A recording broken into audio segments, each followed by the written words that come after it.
Welcome to our channel. Today we how to activate iMessage on your iPhone with Apple ID. Easy tutorial step by step clearly.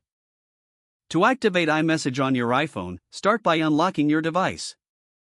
Locate and tap the Settings app on your home screen. Scroll down and find the Messages option. Tap on Messages to enter the Settings menu.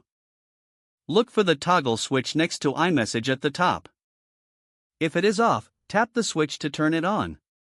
You will be prompted to sign in with your Apple ID. Enter your Apple ID email and password in the provided fields. After signing in, wait for a moment while iMessage activates. Once activated, you will see a green confirmation saying iMessage is enabled. Next, ensure that your send and receive settings are correct. Tap on Send and Receive to check your associated phone number and Apple ID. Make sure that your phone number and email address are checked. This allows others to contact you through iMessage. Return to the main messages settings and enable group messaging if desired. To send your first iMessage, open the Messages app. Tap the Compose button in the top right corner. Enter a contact's name or phone number in the To A field.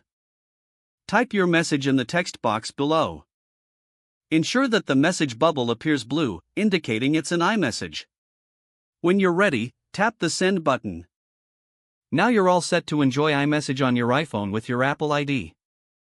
If the page does not load, refresh the browser or try again in a private or incognito window.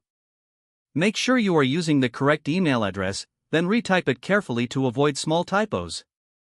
If your password is not accepted, use the reset option and create a new strong password you can remember. Check your spam folder for verification or security emails, then complete any requested confirmation steps. Enable two-factor authentication if available to improve account security and reduce unauthorized access risk. After signing in, review your profile details so your contact information and settings are accurate and current. If you see an error message, note it down and try again after restarting your device and internet connection. Don't forget to like this video and subscribe to our channel for more step-by-step tech guides.